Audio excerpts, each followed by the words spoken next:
Bonjour à tous et merci de nous avoir choisis pour vous informer. Un seul grand titre dans cette édition. Le père Michael Lapsley, figure de proue de la lutte contre l'apartheid en Afrique du Sud, a donné une conférence publique relative à la réconciliation au CERAP le vendredi 22 octobre 2021. Fort de son expérience, le prêtre anglican anime des ateliers pour accompagner les personnes marquées par un passé douloureux de faire un pas vers la guérison des blessures. Les détails dans un instant.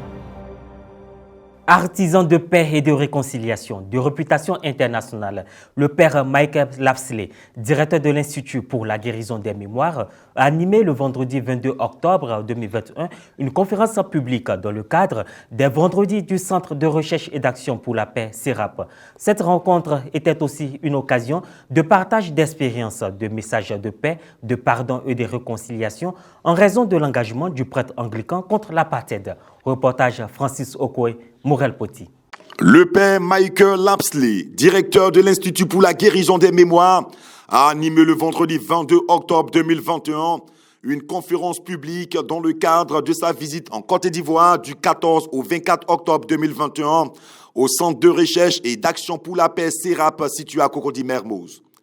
C'est pas une projection de film retraçant la vie du père Michael Lapsley que cette conférence a débuté.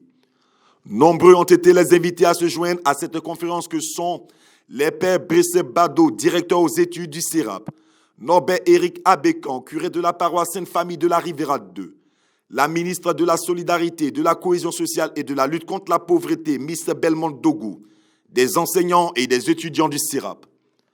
Le modérateur de la cérémonie, le père Norbert Éric Abécan, a mis en avant l'engagement contre l'apartheid du père Michael Lapsley, qui a su se relever et aller de l'avant, malgré qu'il soit victime en 1990 d'un attentat au colis piégé, commandité par les services secrets d'Afrique du Sud.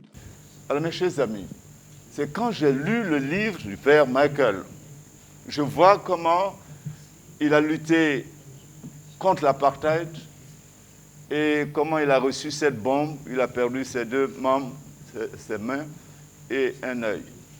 Mais cela ne l'a pas arrêté. Parce qu'on peut penser que ce que nous sommes en train de faire, les réunions que nous faisons avec ces journées de consensus national que nous avons eues du 12 au 15, ce soir, le Père vient nous parler de la guérison des mémoires vers la réconciliation. On s'est dit, est-ce que ce n'est pas utopique?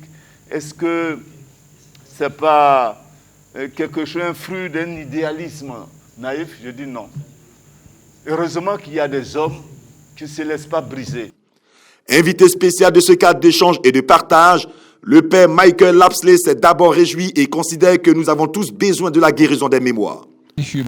Mais au fond, au fin fond, on est tous pareils en tant qu'êtres humains. Capable of doing the most terrible things to each other. Et donc on est capable de s'infliger les choses les plus terribles les uns aux autres. But also capable of great kindness. Mais aussi capable d'être très gentils les uns avec les autres. But I think COVID-19 is teaching us some lessons. Et je crois que la pandémie est en train de nous enseigner des leçons. C'est un moment difficile pour la famille humaine en ce qui concerne la réconciliation. But there's a profound urgency to it. Mais c'est quelque chose qui est devenu urgent. Without reconciliation, the human family has no future.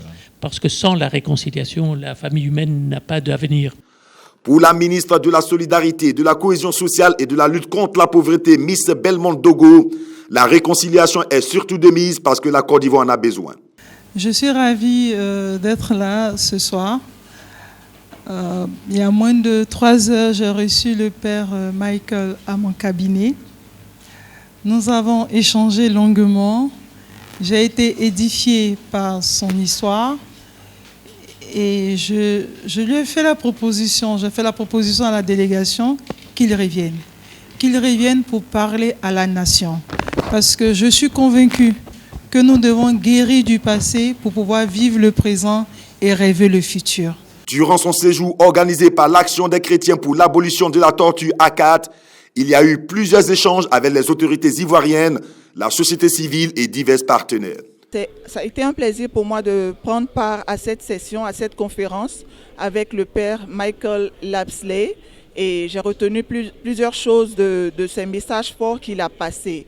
En fait, dans l'un de ses livres, il a dit que chaque personne a une histoire à raconter et chaque histoire a besoin d'être écoutée. Et je pense que ce message est valable pour chaque individu, chaque famille, chaque communauté de la Côte d'Ivoire. Notons que l'Institut pour la guérison des mémoires, fondé en 1998 par le père Michael Lapsley, organise des ateliers de guérison des mémoires afin de permettre aux personnes victimes de torture, de mauvais traitements et de violences diverses de faire un pas vers la guérison des blessures personnelles et interpersonnelles. L'édition française de l'ouvrage Guérir du passé a été présentée au public le vendredi 22 octobre 2021 par son auteur, le père Michael Lapsley, directeur de l'Institut pour la guérison des mémoires, lors de la conférence publique organisée dans le cadre de son séjour en Côte d'Ivoire.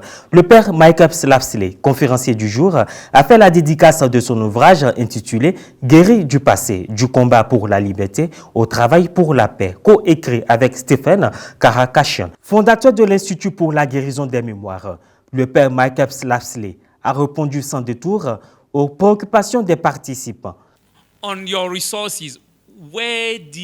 le père Michael a obtenu les ressources, la force en lui pour pardonner à ceux qui étaient responsables de son attentat. Dans le cas de la Côte d'Ivoire, comment de façon concrète cette structure peut nous aider?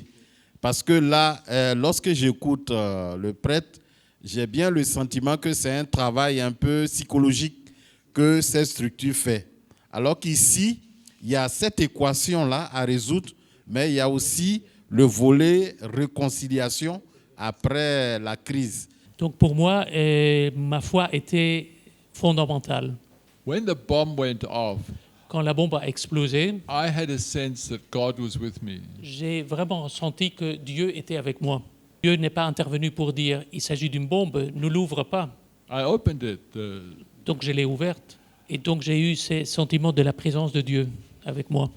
I also felt that Mary, who watched her son being crucified, understood what it was that I was going through. Et j'ai aussi senti que Marie, qui était là au pied de la croix, voir son fils qui souffrait, qu'elle comprenait ce que j'étais en train de traverser comme épreuve. But the way God worked with me was through the solidarity of people. Mais la façon dont Dieu a concrétisé, c'était donc ma récupération, c'était à travers la solidarité des autres. Donc on a une personnalité juridique en Afrique du Sud, aux États-Unis et au Luxembourg. But we have a global network of people doing this work. Mais on a un réseau mondial des personnes qui font ce genre de travail de guérison des mémoires. So earlier today, I was doing a training workshop with Healing of Memories facilitators in Sri Lanka. Donc ce matin encore, j'ai fait un atelier par Zoom avec des facilitateurs du Sri Lanka. With in Tamil, in Sinhalese, and in English. Donc cela s'est passé en langue tamoule, en langue singalaise et en anglais. Pour l'auteur qui a subi l'expérience traumatique de l'apartheid, nous ne devons pas laisser la vengeance, la revanche et l'amertume prendre le dessus sur nous, quelles que soient les choses dont nous avons souffert.